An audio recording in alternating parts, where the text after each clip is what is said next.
Hi everyone, welcome to another lecture series of VPA. So just wanted to let you know about our history. So VPA, which stands for Vancouver Persian in Architecture, is a professional group based in Vancouver, BC, Canada.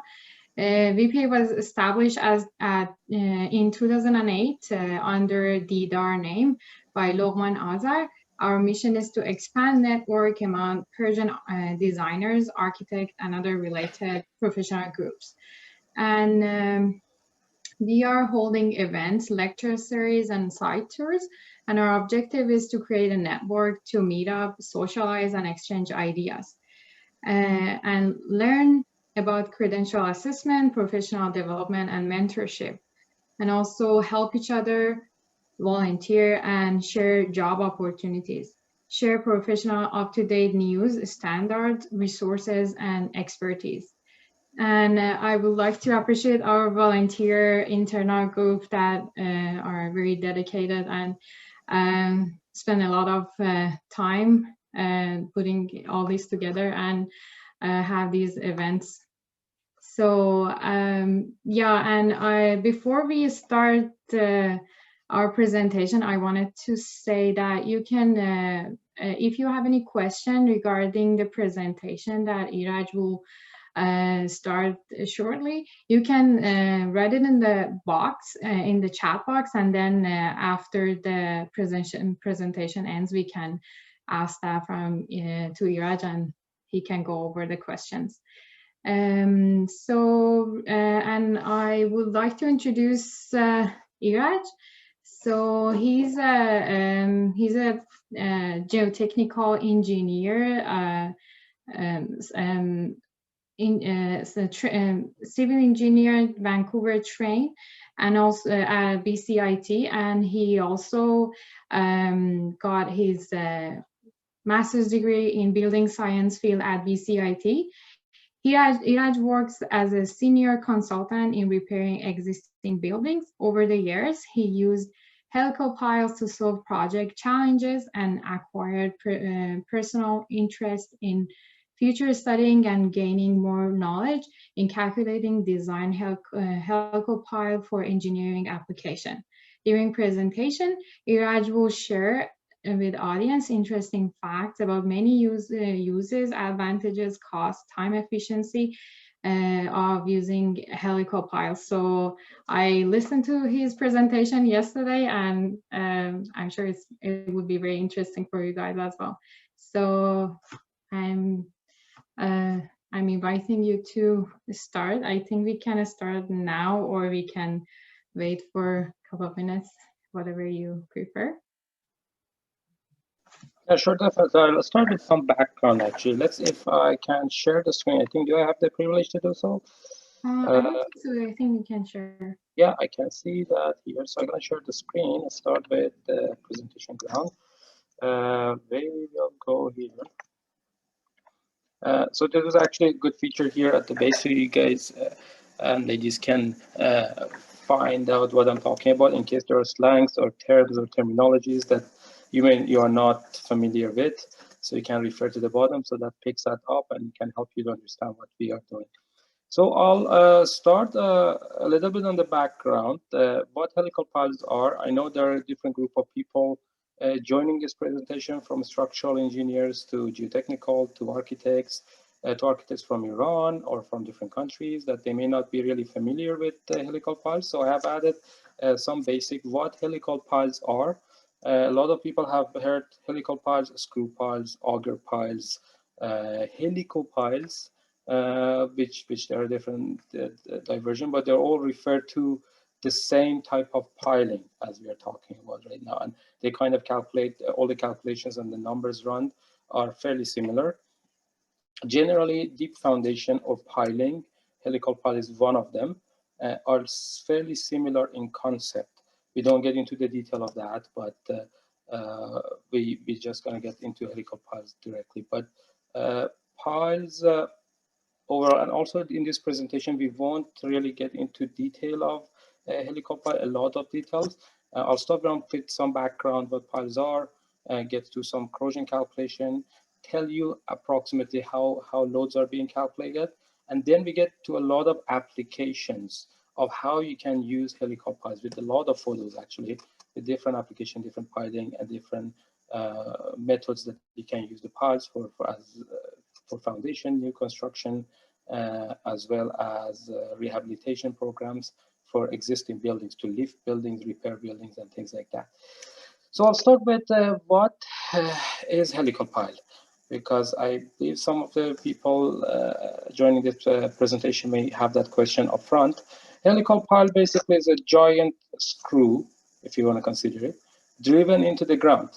It's fairly similar to a screw, but very, very bigger. And rather than actually using a drill to screw it into the wood, we'll use torque heads to drive it into the ground. And it can have a different number of helices. As you can see, we call this shaft, if everyone can see, and these are the helices. You can have 1, 2, 3, or as many helices that you want, or you can have a continuous helice going up, or you can have a solid steam helices. And this is basically helical piling, one type of piling that's used for foundation. It can have different applications.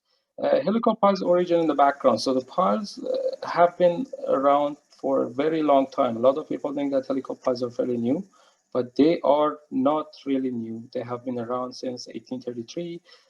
Their first system was used as an anchored lighthouse by Andrew Mitchell, an Irish architect who was blind, and used the helical piles in order to support lighthouse.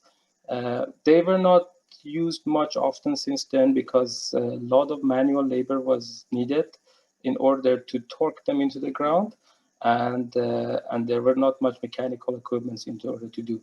Like, think of a hammer pile or friction pile. You can actually hammer it into the ground, so way simpler than trying to twist it into the ground.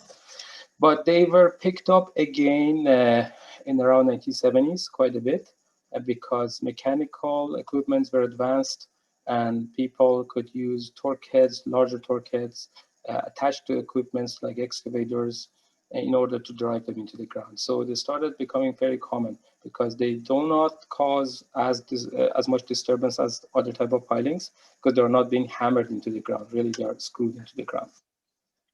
So what our pile systems do, so we have helical piles manufactured generally in Delta, BC. It's actually local. We do manufacture, design, and build. So we do all of it in-house. We don't rely on other parties in order to do so. Pile diameters can vary. The shaft that we were talking earlier can vary from 2 inches all the way to 24 inches. That's what we have so far, and what we can install. But you can actually go even larger sizes, up to 36 inches, I have seen. They are really common in a range of 2 to 8 or 10-inch diameter in shaft, because when you go larger size for the shaft, then it becomes more like friction piles. They act differently. The design is a little bit different, and the helices that we have at the base may not really contribute too much towards supporting the load. But in reality, they do still, and people use them again if they need in low disturbance area, or they don't want any vibration while they're installing the piles, or they don't want any sound or noise, like a hammering noise, ding, ding, ding, hitting the, probably majority of you have seen that, the driven piles are actually driven into the ground.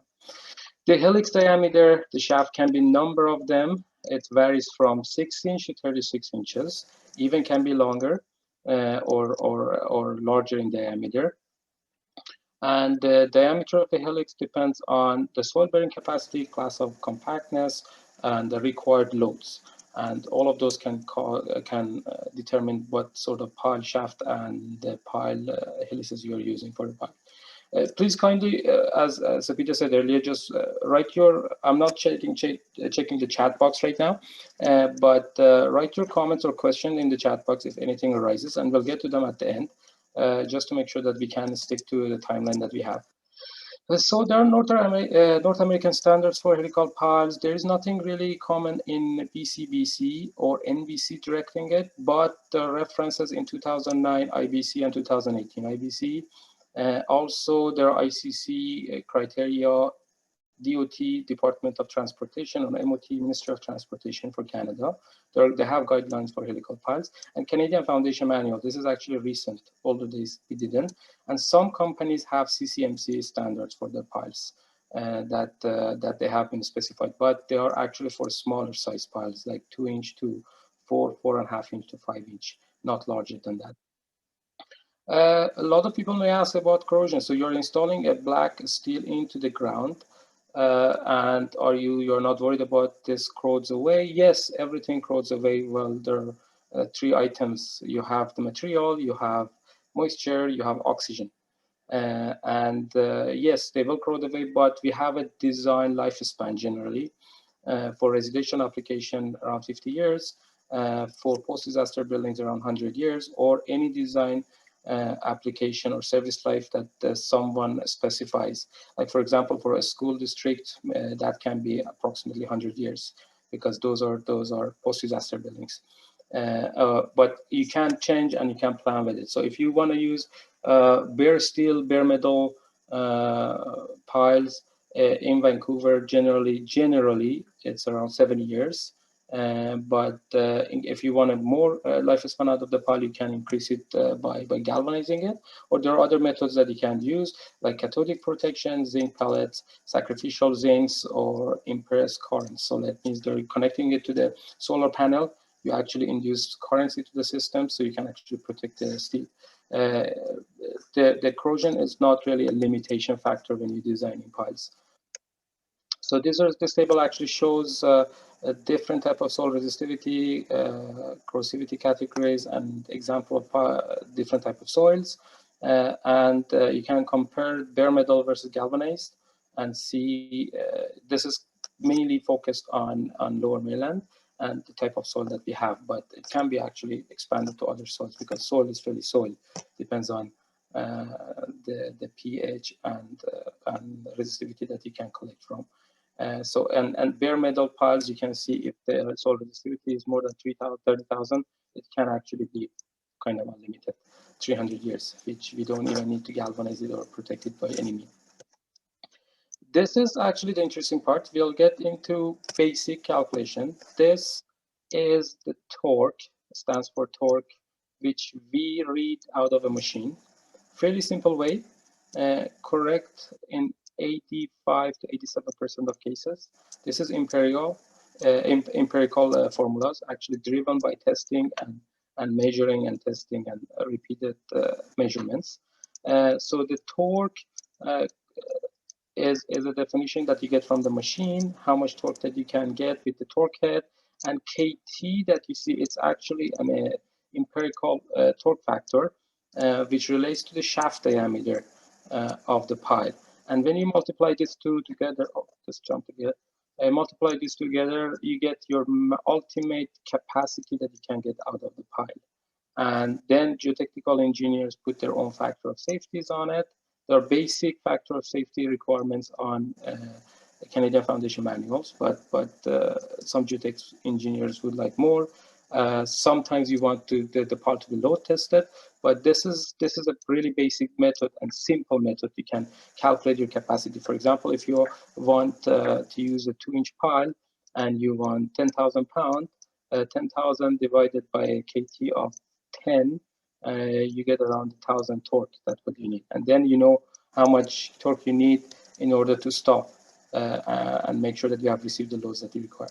Yes, there are more methods in order to calculate piling, but this is actually the real engineering side of it. The energy method that you can calculate the capacity per pile, but really we don't get into that because that can be on its own full course on how to actually design it. But if anyone has any questions or they would like to know more about it, I can refer them to different books and manuals that they can read more about, or they can email me later on and I can explain. This is the common size piles that we have in stock most of the time.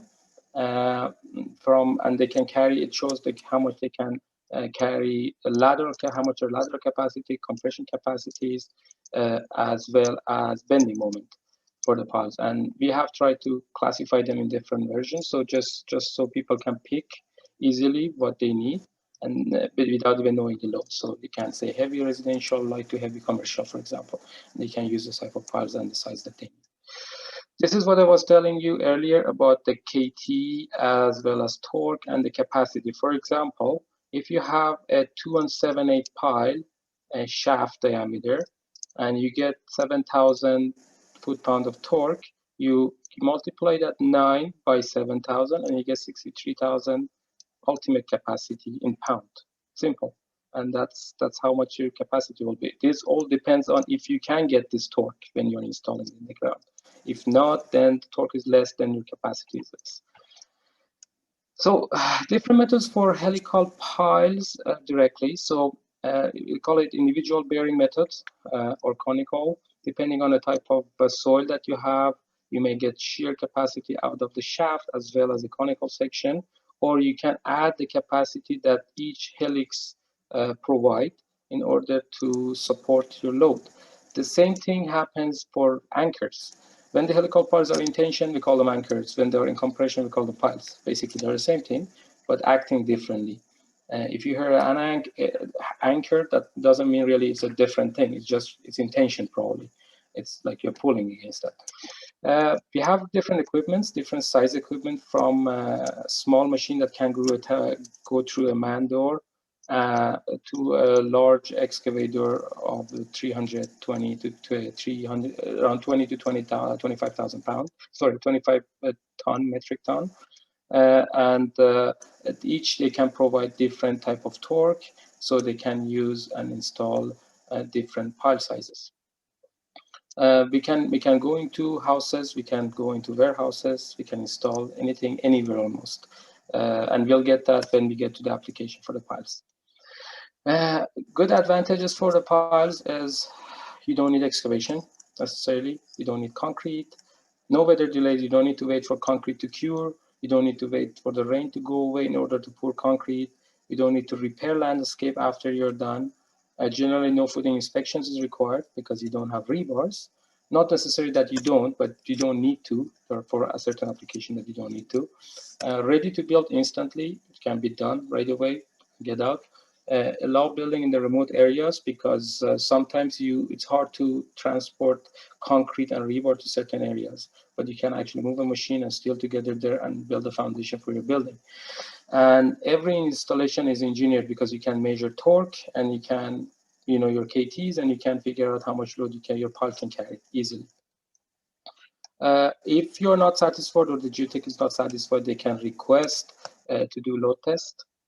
You can test the piles. For example, in this case that you see, the center pile is being load tested for compression. In order to test this in compression, you need the reactions. So you have 4 individual piles at each corner that they're acting in tension. So they're acting in pull-out. They're acting as an anchor, and then in order to test this pile in the middle, and then I-beams in order to transfer the load and the load pattern. The same thing here, different method, different size, depending on the capacity, you need different size beams. And this is a lateral test being done.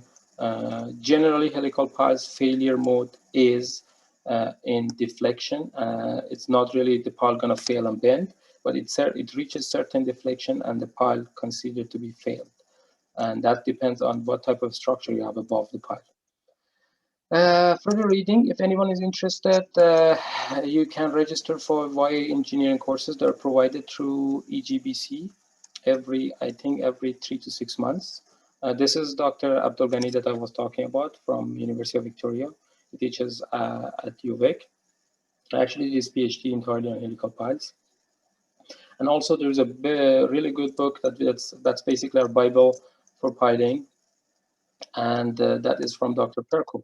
This is the book. If anyone interested, I can send the references later. I can share it with Sepida, and she can actually share it with everyone for further reading, or if they want to know more about helical piles. So what can you do with piles? So this is the very interesting part starts. So we'll go through lots and lots of examples. A new construction and foundation. So you can actually install the piles for new construction, install the piles, put the rebars over the piles, and then put your grate beam and foundation support, and that becomes your full foundation for your building. As you can see, the piles are installed, cut in place, Then plates are welded over, rebars put in place, rebar cages, and then concrete poured over the piles. This is more likely for softer ground that you don't have enough bearing out of the ground, so you cannot really just pour concrete. So you want some other type of support, deep foundation, and then you build your foundation walls, come up with rebars, pour the concrete, and backfill. That's it, and ready to go for other sort of structural elements that you have that you need to support. And it can be as large as even a high-rise or multi-residential building that can be supported by these piles. The same thing here, pre-footing, the same scenario. Piles are installed, rebars and plates are welded in place, and then rebar cages put, forming in place, concrete poured, and go on. You can, as you can see, they are working any type of weather system. You can see snow, you can see freezing, so that nothing really stops installing these piles. So we don't need to wait for concrete to be above grade or more than 5 degrees centigrade in order to cure, otherwise the concrete will freeze. But here you can do your work as you need. The same thing, these are all pre-footing. Sometimes the piles are clustered into the group if you have a really large load and you want to divide that. So you actually put them in certain position, in certain pattern, and support them as a spread footing. Same thing here, as you see, multiple spread footings with rebar cages, with piles, and this is the final result after all is in place. Yeah, similar final. So one of the interesting parts that we do with helical piles is stabilizing existing building. Decontamination is one of the major ones. It's really common on Eastern Canada, because when you have a contaminated soil, you may require to remove the soil right away and replace that soil and decontaminate it. So you cannot wait until reconstruction. In order to do that, you need to support the building, and undermine the building and go underneath the building. So in order to do the undermining, you need to install piles, brackets, supports. This is actually what you see right now. This is a single family house. I'll go actually to the next photo. You'll see more common. Piles are installed below the footing of the house and supported by I-beams. This all were done from inside before the soil is removed, and the soil is removed afterward. You can see even the water tank was supported on pile and slab, so nothing was compromised. And then the soil is put back in place with the new soil, the contaminated soil, and compacted, and the piles will be there permanently. The same thing here, piles bracket supporting a building while they're excavating below that building. Same thing. So the piles can be done, can be used for direct support. You can install the piles anywhere, as you see here is a parking ground, with no damage, major damage to the parking ground. And cross bracing were in place, plates were welded, saddles were installed, the wood frame building stick framed or actually pre-manufactured and moved to the site and placed over the piles. As you see, the same thing as this building, and then later on this building, they actually covered the outside with curtains or some sort of lagging, so you don't really see the piles anymore. That can be a good architecture feature if anyone is interested to not see the piles. I know architects don't like to see that, so they can actually cover it up. The same thing here in a remote area, which you cannot really, you can, but it's really expensive to transport concrete, or some areas are sanctuaries, or you cannot really move concrete there. You can use helical piles. We have done one project in Triangle Island. It's actually on north of Vancouver Island. It's a bird sanctuary. We had to transport everything by helicopters and barges in order to do the piling and the work. Actually, one of our machines was dropped into water while the helicopter was moving it up. They couldn't drop it up. It was in shallow waters while they were laying it down. That was an interesting story there too. But the same thing here, piles are installed, cross bracing installed as required. The same thing here. This is actually on Hells Bay. It's a First Nation reserve. Really, there's no access to public. They wanted to build buildings, and they didn't want to do any excavation because this site was an archaeological site. If they would have done that, they were stopped by the government, and they need archaeologists to get in there. There's a lot of background on that. If anyone is interested, I can tell them what was going on there. But they asked us to install the piles, and they wanted to build houses over. And that's what they did. We built actually over 10 houses in this site. And it's a really remote area. You can see the background. It was a really nice place to work for a couple of months. But yeah, the same thing, direct supports with piles, cluster of piles to act as a support, sometimes with concrete or without concrete. Same thing here for mobile houses that can be used over an existing foundation. So you really do not need to move the old one if you cannot, or if you don't have the equipment. So you can install a new pile system, support them, laterally brace them. Some of the piles are actually installed in angle. You can see some of them here at the base that they're providing you lateral support if needed, because these piles are really high up to make sure that they do not buckle or they are supported laterally. Piles can be used for warehouses like this, as you see here, as a large warehouse installed on piles. You have to allow for frost.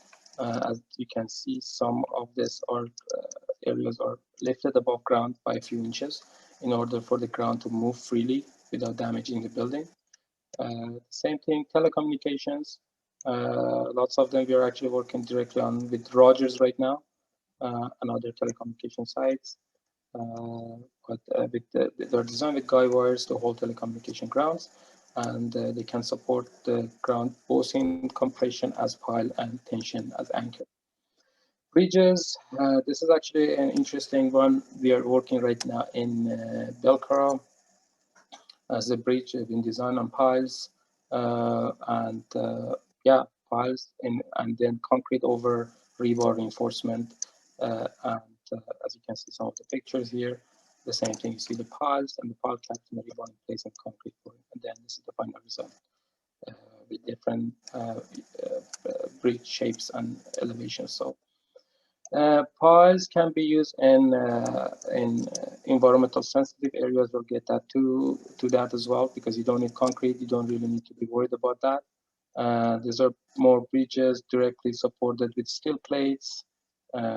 Basically, there is no concrete at all here. Even the pile cap is kind of a steel plate. This one has concrete, but piles over that there's a concrete pile cap around, I think it's a foot thickness, as you can see at the base, supporting and connecting all the parts together to make sure they act and work together. Sensitive sites, that's what I was saying earlier.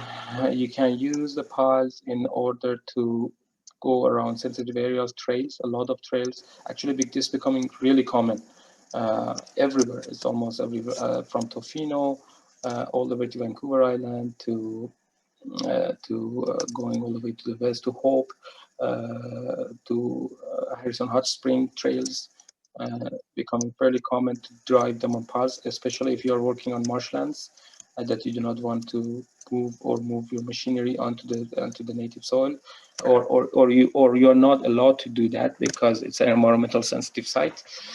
What we can do is actually the piles can be installed directly from the platform on. So as you go forward, you put plywoods and you install your piles, you put your next beam, columns, joist, and you go on. Next, one by one, like this. You go with your platform, move with the machine over, go forward.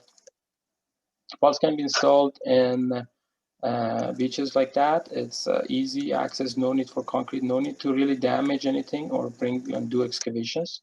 And then you have your, and as you can see here, they're galvanized because it's close to salt water. So you want to make sure that you protect that against corrosion we were talking earlier. Yeah, stick frame over and building over that directly. And that's where your building gonna get to. You can actually have piles, offshore applications, install them, and then put the plates and install a mobile pump or mobile equipments or things like that over the piles directly with no need for foundation, concrete, or nothing at all. Signs, that's fairly common also.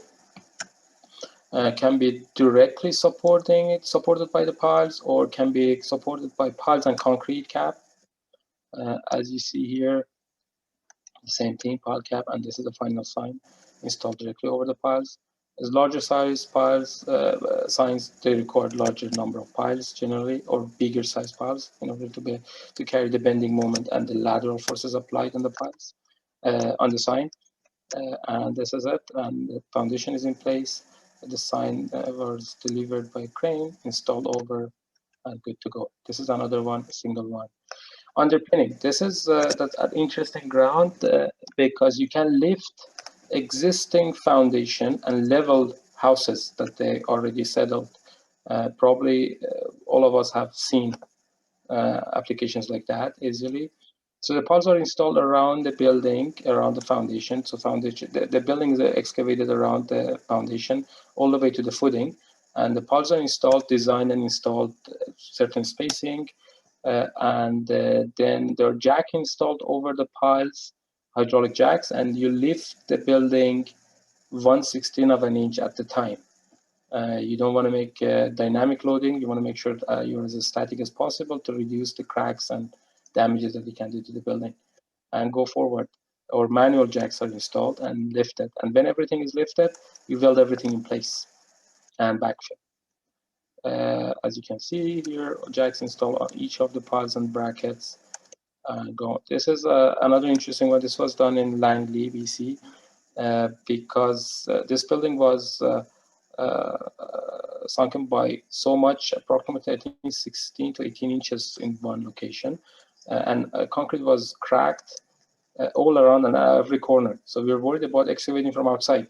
So we had to actually go inside the building and install the piles from inside into the crawl space and support it from inside rather than excavating outside, because we were worried that the whole building will open up as soon as you excavate around it. Machines can go inside, install piles, and support buildings like that. This is in Chinatown, in downtown Vancouver, when extra reinforcement was required because of the older CMU wall wasn't able to carry the load. So new beams were installed over steel columns over the piles.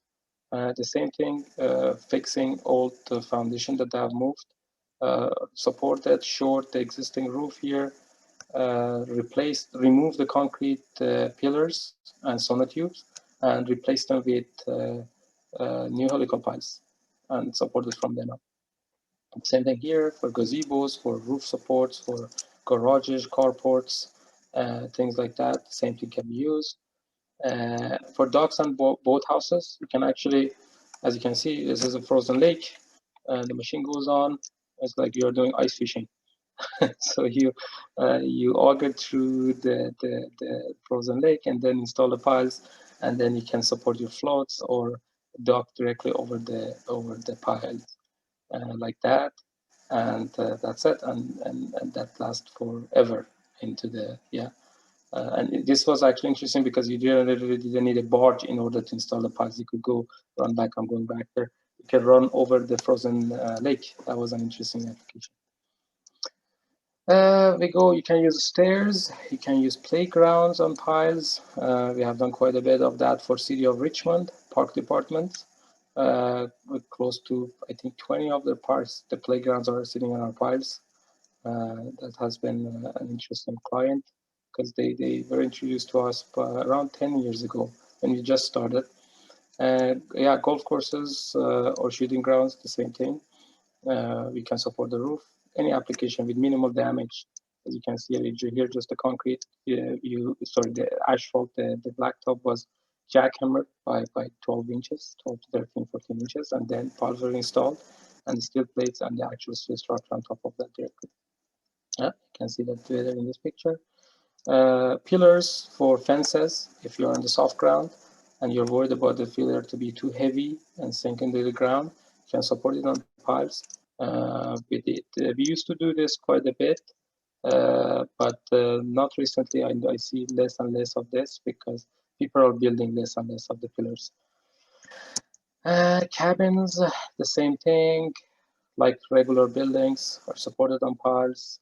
Remote areas, more like why we call it cabins, because generally it's built in the remote areas, or partially on lakes, fronts that you can actually install on piles. On a slope, you can install piles with cross bracings. No need for concrete. That can sometimes solve a lot of issues and cost. The same thing here.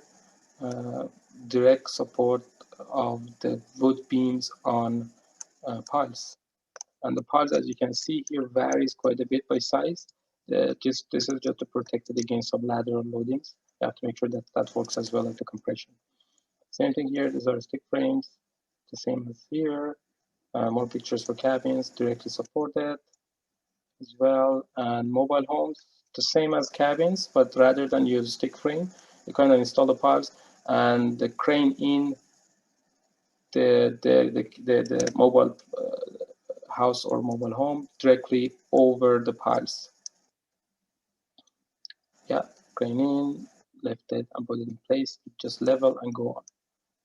Decks and sunroofs, that's a fairly common application, fairly easy, especially in the slope grounds. We can install the piles, put foot supports, same thing, the stairs. Yeah, and you can see where you can actually install the parts. Sometimes if you don't have access to the ground below, you can actually install the parts because the equipment can be very light. They can go over even wood joist. Yeah, same thing. Keep going like sunrooms, playgrounds. That's what I mentioned earlier. Quite a bit of playgrounds. Greenhouses, that's becoming fairly common for greenhouses as well as solar farms. Lots of piles and lots of columns. So one pile for each column, and that's supported. You don't need really concrete. And the good thing about piles, honestly, is that it's becoming fairly common for cannabis cultivation centers. Because some of the ALR land, this is actually maybe interesting for architects, ALR lands are prone, you cannot really fill or you cannot pour concrete and build a building over it. But the cultivation sites, they can use the piles because you can screw in the pile and screw out or unscrew. Like that means, so the municipalities don't want you to build a building over an ALR land and let it stay there forever and grandfather. So they won't allow you to build the traditional concrete foundation. They will ask you to install piles and show some method of piling, not any piles, screw piles, that you can remove in case you are not using that building for cultivation anymore. This is fairly common. So you install the piles, screw it in, and when the building is over, the lifespan of the building is over, and they want to transfer it into another sort of building, you can unscrew and remove the piles and everything back to normal, to bare ground. Everything can be disassembled.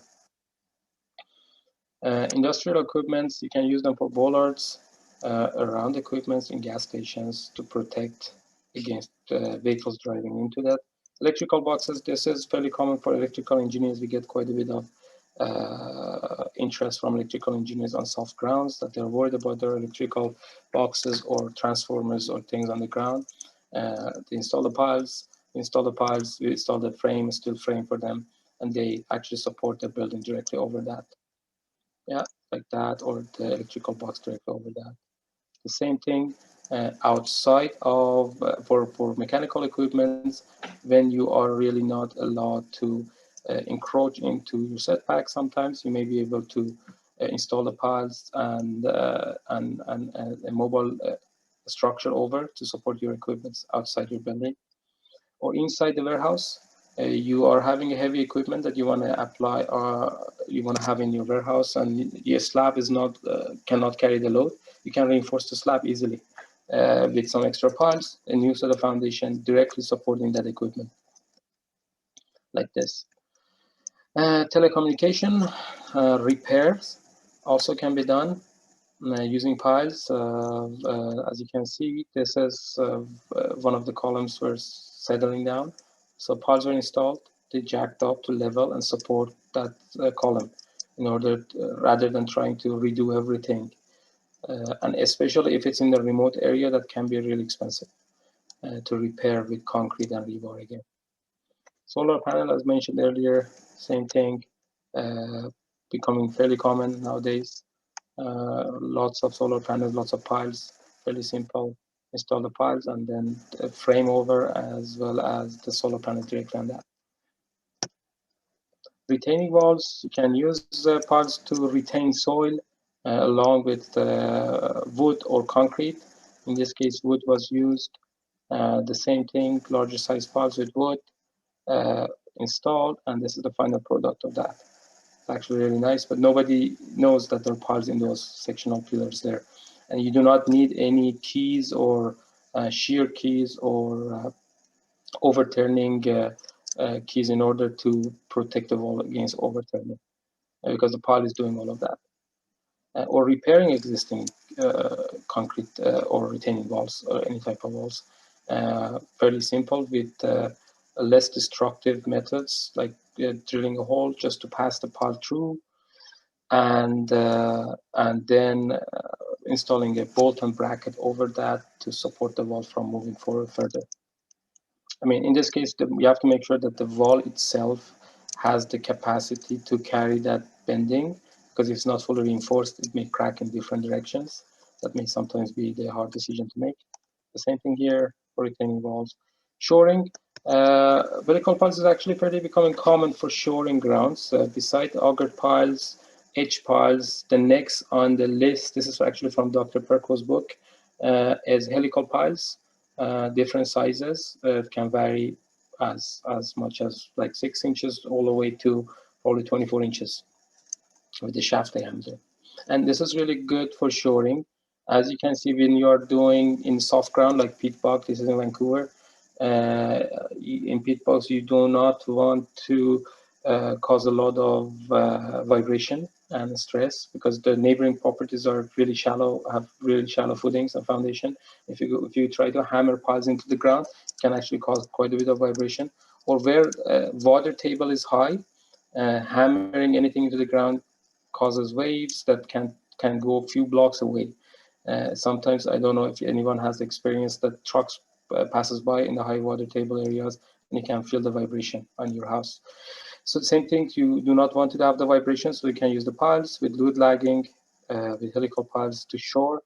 We monitored the piles for quite a while when we started doing that and designed this, and this became fairly common. This site is in Vancouver, it's in a peat bog. Shoring was done on piles, and actually there are piles in the formworks that you see here for the basement and the foundation and the footing. The same thing here, you can combine them with H piles.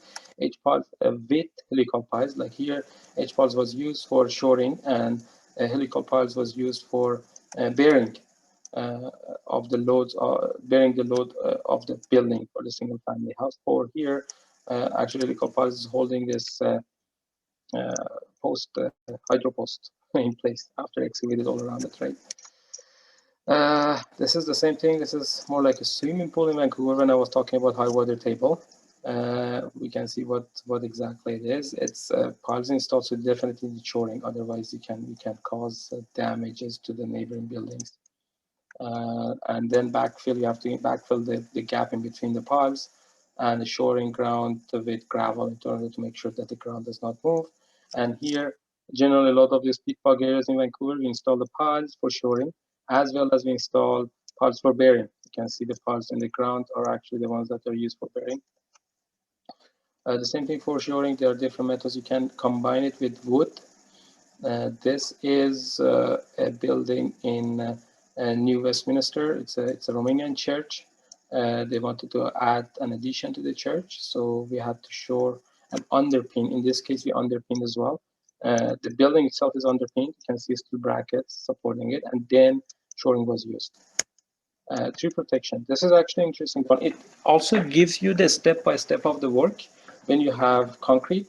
So you see there are a lot of trees here. Tree protection, you cannot really, this owner could not build the garage that they wanted, but with helical piles they could. It's simply install the piles in the ground with no excavation, and then try to make the form work above ground without damaging the roots, and with gravel in place, reinforcement in place, and then concrete. And then the forms are removed, and the building is built over the top. And this is the end of my presentation. I think I'm not sure if I went too fast or too slow, but I am allowing a lot of time. If anyone has any more questions or any questions at all, we can start with those, and then I can show you a lot of other projects if we have more time. Thank you, Raj. I think it was very informative, and a lot of information now is going around, but we had some questions that I think you went over a lot of them. Like the first question that was asked at the beginning of the presentation was, what is the main purpose of this piles, which you explained. If you want to add anything to that? Sure, yeah, basically the piles can be used as a foundation system. It's a deep foundation system that can be used in soft grounds or soft soil systems, so soft soils that you cannot really build your regular foundation. So you install the piles, and that can act as your foundation. So that's the main purpose of the piles in general, or deep foundation. And helical piles is one of those methods of deep foundation. Yeah, and I think you went over the advantages that why is this better, and in which situations this works better than the other type of piles. So, and the other question was that if it's possible to combine this pile with the other type of foundation, and I think you already covered that, but you can answer to that as well. Yeah, absolutely. So this helical pile can be used for seismic application upgrade as well as seismic application. We have done work with the school district 44, 39, and I think 43. These are the three that we have worked with. We have worked in preservation of the face of the building by designing A-frames on helical piles to keep the facade of the building in place, so they can actually reinforce it from inside, as well as upgrading the foundation for some of the schools in Vancouver. Yeah, definitely you can combine them with great beams. One of the good advantages, again, for helical pile is they do not cause any vibration, any ground disturbance, which that makes them easy to work beside an existing foundation. So if you're trying to hammer, think of it, a big 12-inch steel pile into the ground right beside the foundation, the whole vibration may cause more settlement. But this system does not. And also the equipments that are used for this, for helical piles, can be really small. So they can go inside buildings and install piles, something that really the hammer piles cannot do. Yeah. Okay. And yeah, and I'm guessing you can also use it as a temporary support for a structure until you add more support, like seismic upgrade or things like that. Is that correct? Yeah, definitely. Yeah. Okay. Yeah. So yeah, the next question: can screw piles be installed in a small size? Sorry, I just jump in. Is that okay, Sabita? Sorry, I'm just reading one by one. Yes. Yeah. Absolutely. You can use an aggregate backfill. So generally, by BC building code, you're not allowed to backfill any areas by more than 10-inch diameter boulders. When you're doing that, yes, you can do. Depend on the size of aggregate, but 3-4 inches not a problem, possible. But if you have a lot of larger size, I mean 10-inch and over, then that may be challenging. No, because we really cannot drive the piles into rock unless you do drilling ahead of time or remove that sections. But a smaller size aggregate, yes, not a problem. Okay. Yeah, thank you. No Do you want to problem. go over the next one? You have, okay, that was okay. Yeah, can helical piles be installed in angle? Yes, definitely. You can use different angles and install the piles, because the equipment can move in different directions. You can install them horizontal. You can install them vertical. You can install them in 30-degree angle from plumb or 45 or whatever that's required. Definitely can be done. Next question. Sorry, Sabita, I'm just going one by one myself. I'm just looking That's at it. okay. I think you only have. Yeah, there's one more coming up. So, how high of retaining wall can we use this piles for retaining wall?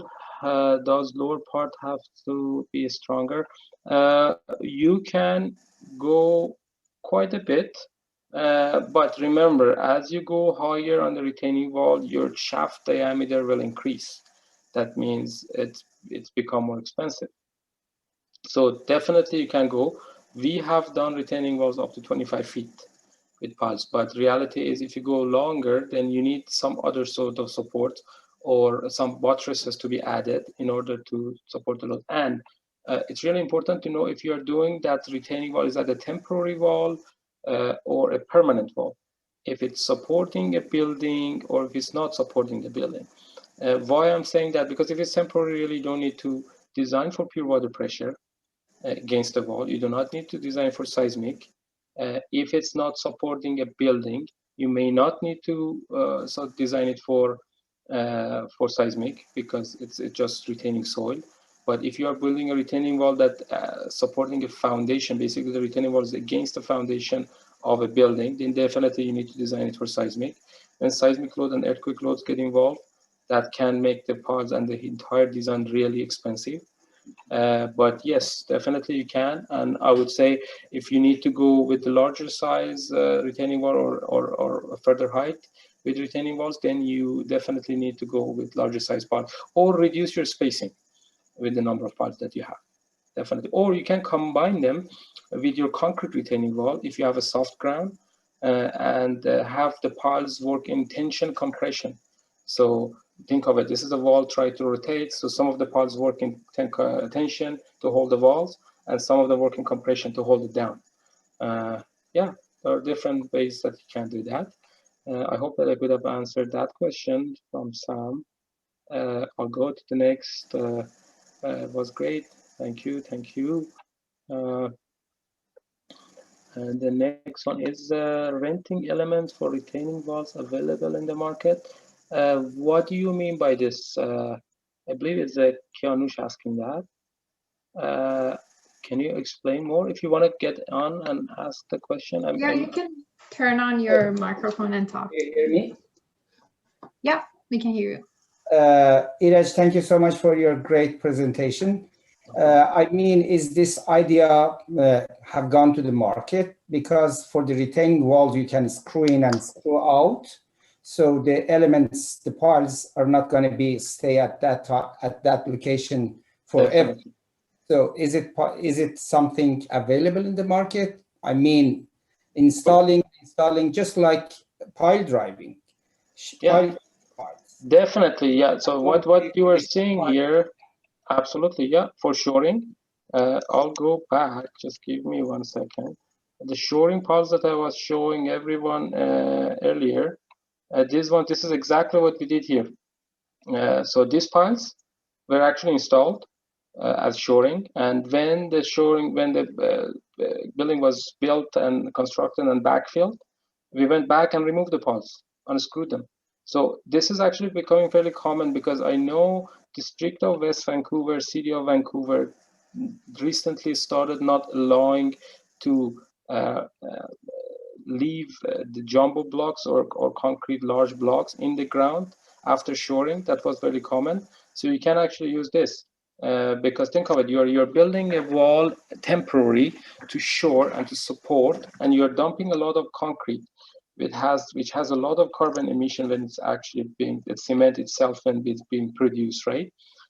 This way you are not dumping and you're recycling entire your material. This is what City of Vancouver and District of West Van likes that quite a bit.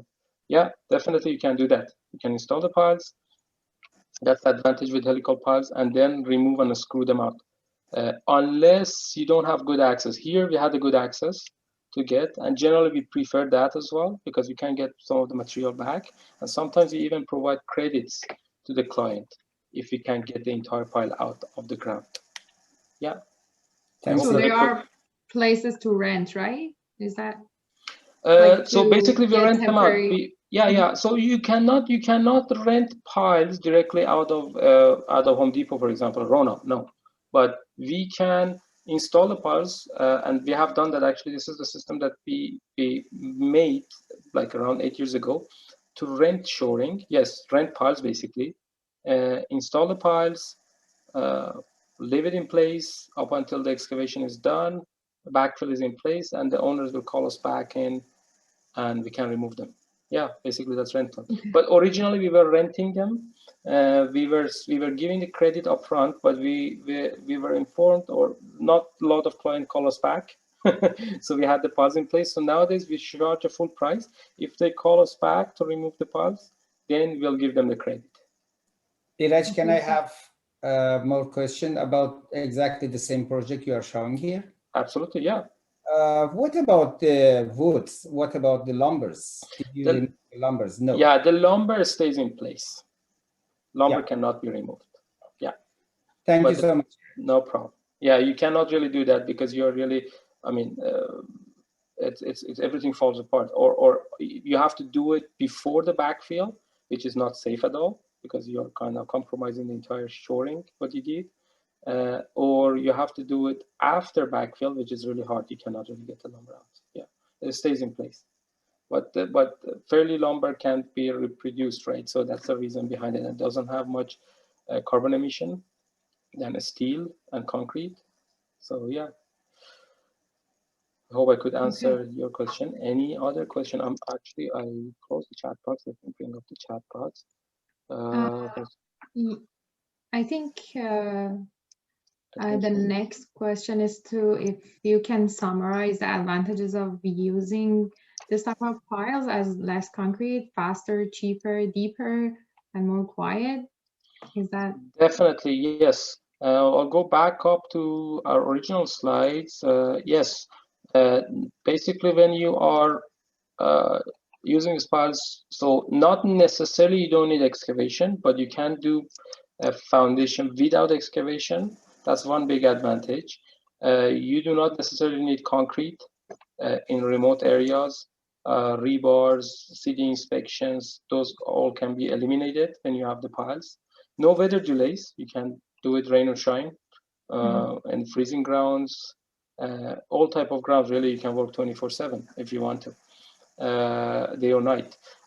No landscape repairs. So if you are actually building a deck or balcony in your backyard and you have done a really nice landscape, you don't want that to be really damaged by bringing machinery. So because you damage the landscape, you have to put it back at the end. So you can install a few piles as your foundation going into the ground by creating just a little bit of a hump on your backyard, on your grass, and that acts as your footing and foundation without digging and pouring concrete and forming and things like that. No footing inspections, as we said earlier. It's a lot faster because think of it. You want to build the concrete footing and foundation. You have to dig, you have to form, you have to put rebars, you have to pour concrete, wait for the concrete 28 days to cure. That's the biggest part with concrete. But with piles, directly, as soon as they're installed in place, they got to the torque that's required, then you stop right there, and that becomes your footing. You cut the piles, you put your saddles or whatever that you want to put on top, and go on. Allows building in remote areas. That's one big advantage, because think of it, you want to transport the concrete truck to an island that is not, or you want to mix it in place, or areas that are environmental sensitive. Those are the big advantage again. And so can we add to this that this is more environmentally friendly? Definitely, yes. Yeah, absolutely. And it's more quiet, less disturbance to the ground. So when you're installing the piles, you're not creating a lot of vibration. So less damages to the neighboring buildings. And yes, more quiet. And yeah, it can go as deep as other type of piles. So not necessarily it can be a deeper option, but it's kind of the same. It can be, we have installed piles as deep as 150 feet into the ground. And what about the cheaper? Is that cheaper or? It can be cheaper, but depends on what you're doing. So if you're thinking of it, if you're doing a deck or balcony in your backyard, yes, it can be cheaper sometimes because you have to damage your landscape. You have to bring an excavator to dig ground to put footings. Depends on where your hard pan is. Sometimes the hard pan can be fairly deep. So think of it, if your hard pan is 10 feet below grade and everything above that is disturbed, you cannot really just leave your foundation right below grade, 2 feet. So you have to dig all the way down. So definitely that becomes cheaper. In the softer ground that I showed you earlier, showed everyone in peat bog areas, sometimes the softer ground is 30 feet below ground. And you cannot really dig all the way 30 feet, because not only just digging down and backfilling it with good material, it's also you have to protect the neighboring property and do proper shoring. That shoring on its own can be the cost of the entire house. And that's, yes, with piles, then you don't need to do any of those. Yes, can be cheaper. Depend on the application, not necessarily on every application, but it can be. On Eastern Canada, generally it's cheaper. Why? Because, or Northern BC, where frost depths are more than 6 to 7 feet. That means any sort of foundation footing is required to be poured, required to be below ground by 6 to 7 feet. That means you have to dig anyway 6 to 7 feet in order to put your foundation. But here in BC, we only have 18 to 24 inches of the frost depth. So it may not necessarily be the cheapest, but Northern BC, definitely it can be a cheaper option than a regular concrete. Yeah, and that's why it's fairly more common on Eastern Canada than BC. Yeah, I hope I could answer that question. I'll go to the next one. Do you, yeah, do you have a comparison of hammer pile versus equivalent screw pile price-wise? Yes, we do have that. Depends on what sort of hammer piles you're using. If it's wood piles, generally wood piles can be cheaper, and depends on the number of piles. So steel piles, no. Screw piles probably going to come cheaper, because you have a big mobilization cost for your machinery when you're doing hammer piles. But when it comes to wood piles, sometimes it can become cheaper. I had actually a comparison done a while ago. If the piles are, if you have more than 35 piles, and the piles are going more than 30 feet into the ground, wood piles become cheaper. But if you have less than that, generally screw piles become cheaper because of the heavy cost for mobilization of the equipment. You can account for equipment just mob in, mob out around $10,000 to $15,000.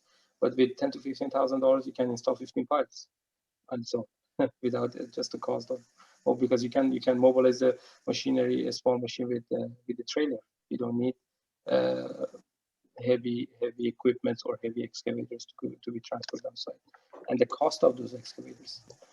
So yeah, again, this definitely that range that we came up with from experience, if not the steel piles, but wood piles, definitely can be cheaper if there are 30 to 35 or more number of piles in one location, and they're going deeper than 30 feet into the ground. So they become cheaper. Other than that, yes, screw piles are cheaper. So I hope I could have answered that. Yeah, okay. Thank you so much. Yeah, everyone, if you have any more questions, you can also turn on your microphone and talk. If not, we can wrap up. Cool. So we have another question from Anusha. Have you ever made screw pile as a variant in MOT project? Yes. This project actually was MOT that I had photos here for Ministry of Transportation. I'm gonna bring it up for you. We have worked with MOT. We are actually putting on a few more for MOT. We did along Highway 1, all these signs that you see goes over the highway, as well as in Langley, Surrey, areas for I am looking for direct support. I see, I'll show you one that is actually directly, and this is an interesting one. I'll show you, Kianish, this is really interesting, because these piles were installed in the really soft ground, and we actually mixed, oh, this is the one. We actually mixed, so this is the MOT project. We install the piles. This is a patented method by Dr. Abdul Ghani. He's actually have a patent on this. You install a PVC pipe with the pile into the ground, the top 10 feet. This is actually a good application for seismic upgrade. And then the gap between the pile and the PVC will be filled with steel fiber grout for cyclic loading. So when it goes back and forth in order to protect it against seismic. And this is one of the big signs. There are, I think, 8 locations along 200. If you have ever been at 264, I think there is one of them, Fraser Highway, and 64 and 68. There is another one. There are multiple locations. There are train crossing signs that they are done on piles. And this method was used there just because those are post-disaster signs, and they had to stay there in an event of wind or seismic or flood or anything like that. And yeah, definitely that can be used, and we have used them for MOT, and we are doing more along Highway 1 expansions all the way to Abbotsford. There are more coming up. No problem. We have, is there a sort of shoe pile for screw piles? Kanish, do you mind if you explain more? Sorry, I don't understand the question.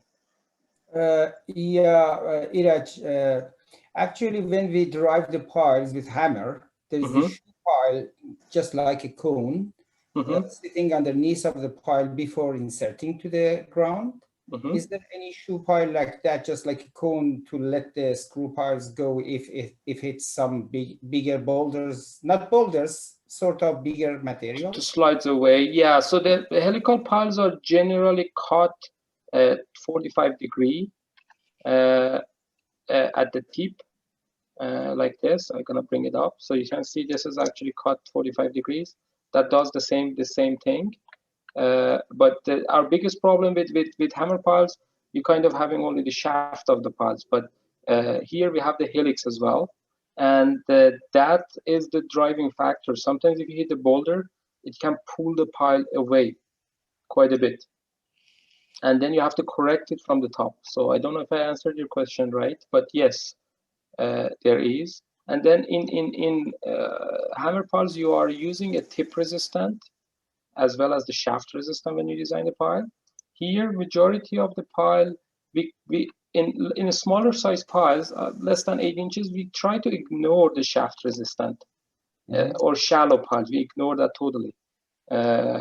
But if you go larger than 8 to 10 inch, then we start looking into it. But anyways, you ignore the top 10 feet no matter what. And the helical piles are mainly designed, that's what I'm saying, they're more efficient if they are smaller in diameter, because the helix can carry quite a bit of load. But when they become larger, then they become more like driven piles. The only advantage becomes the pile less vibration or disturbance of the ground in comparison with driven piles.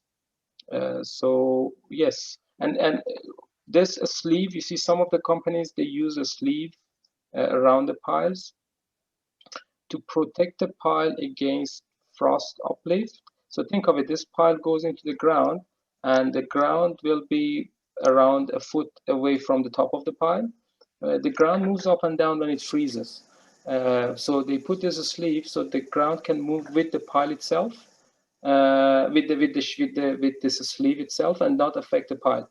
In reality, is because the helical piles are really small, the ground movement does not affect the pile much, because we are not relying on shaft resistance. Again, the shaft of the pile does not help much. Sorry, I'm becoming too technical. I think Kianush, I think you are a structural engineer, so we are getting into details on the structure. So if I'm getting everyone bored, so we can. But yeah, but definitely we can chat. More about this if you're interested. And there are lots. Sorry, but I didn't see any question on the table. I didn't want to waste the time. No, absolutely. It's interesting for me. Honestly, I just don't want to bore anyone else. No, I think it's very more interesting. It becomes very more interesting when you ask more questions. Yeah, thank you for your question. Yeah. Yep. But yeah, architectural, I think lots and lots of architects. We have done this presentation for architecture firms in Vancouver. I think I have done personally over 100 firms when we started.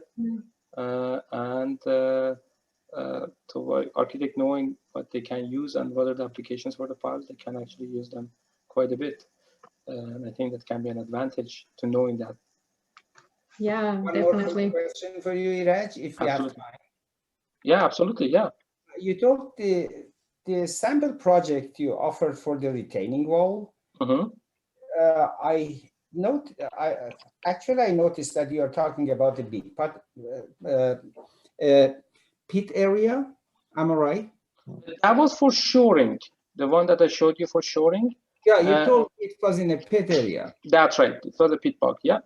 What was the location in Vancouver or Vancouver Trout Lake? It's more. There are multiple. Oh, that's big. Yeah, that's a big. I think there are many pit bogs in Vancouver, but that's the big one. That's the biggest one. Yeah, the Trout Lake. Actually, if you go Kingsway and 16, yeah, East 16 to East 21, the piles can go down 80 feet.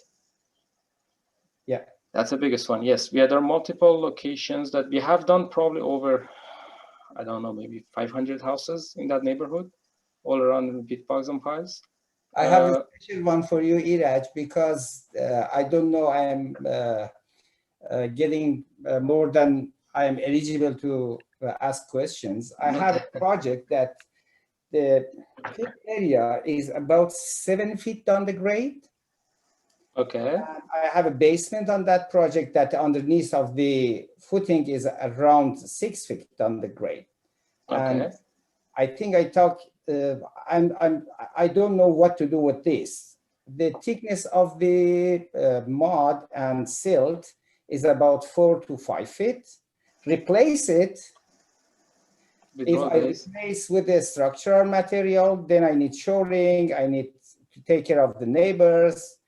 But the problem is, if I go for screw piles, then it's it's too shallow, and I don't know how to solve the problem with the basement concrete slab, because underneath is nothing. It's really, the pit bog area. Yeah. So what you can do in this type of application, so you can install battered piles.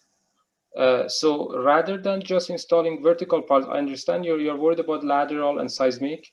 First of all, you are still having concrete. If you have a basement, you are having concrete, so you can get the resistance from soil passive capacities. But also, if you want to make sure your foundation is solid, you can tie them all together with the concrete grade beam, and along that concrete grade beam, whatever your base shear gonna be, you can design battered piles. That means piles go driven into an angle. That's what we were saying. That was one of the questions, was can we drive the piles in an angle? Yes, it can be installed in an angle and support the building laterally as well. Yeah, my concern is the lateral force, because it's too shallow. Actually, yeah, absolutely. No, you can use battered piles and make those battered piles to work in tension compression for you. To hold everything together. Yeah, definitely. For anyone, like you have a basement right now, but even there are a lot of buildings built in pit bog, because peat is actually pretty expensive to dispose, and people have to pay for disposing it, and they cannot dispose it anywhere close by here. They have to go all the way to Chilliwack. That becomes really expensive. So I see some people in Trout Lake area and the pit bog areas that they do not even want to build basement because of that reason. So they want to use a shallow foundation. With those shallow foundation, we absolutely do a battered pile to make sure that we support the building laterally, as you said. And if you're using, if your case is a little bit different because you're worried about shallow piles, yes, the piles may act as shallow because they're not deep into the ground. But again, if I remember you mentioned that you have a glacial till below that. If you can embed the pile into the glacial till by at least 3 to 4 feet, that can act as a fixed point. Really, that becomes a fixed connection. So the piles can carry bending and lateral from there on. The only question is how much lateral movement and deflection you're allowed. I would say probably 1 inch maximum, and that can be controlled with your batted piles. Install 4 batted piles, you don't need that many, because piles are really good in tension compression rather than lateral, right? And if you use them in tension compression, you can support them and control the deflection totally. What about picking larger sizes in diameter? You can do that, but the price goes up. Yeah. So yeah, your batted piles may be cheaper option. Yes, thanks a lot for the explanation. No problem, no problem. I hope I could answer that. Yeah. I think you can write your email in the chat box. So if anyone wants resources or read more or ask questions, they can access you. They can have access to. I think Simon said next seismic project. Absolutely, yeah. We can get on board. We can chat with. I probably know more than 80% of the geotechnical engineers in Lower Mainland. I work with them at least once. So yeah, definitely. We know how they design, how conservative they are, some of them, how good they are, some of them, and how we can work with them in different manners. Yeah, definitely. That's great. So, Shahnaz, do you have any question? No, actually, I got most of my answers, and I really appreciate. It was great presentation. Of course, I have one question. Maybe it's very general. I would like to know the places, the areas which I am living in Burnaby. The water level is high. Is it good idea to use this type of piles where the water level is high or not? Definitely. If you don't mind me, are you living by Edmonds and Marine Drive area? No, in Brentwood Mall area, Brentwood North Mall. Okay. Burnaby. Yeah, North Burnaby. Yeah, definitely. Yeah, the piles can be driven down below water table and supported on a really good stiff soil. And then that the stiff soil, it acts basically as a column in the ground. So you are installing a column in the ground, goes below water table, goes into the ground, into the glacial tilt. Probably that's what you're going to end up. I know Brentwood actually has some peat bog as well. I think alpha or beta. I think one of the buildings actually we coded on one, and we did one with Horizon Engineering. They wanted to support their manholes and the actual water servicing for sanitary storm on piles. Yeah, definitely. Yeah, there are some pit bogs there too. I don't know exactly where you are, but kind of we have a map. We have a general map in Lower Mainland, anywhere from Hope all the way to Whistler, that we have monitored and recorded all the piles that we installed. And if you have an address, we can actually put in our map and tell you, yes, we've installed piles close by, how deep they did go, and what type of soil condition you are expecting.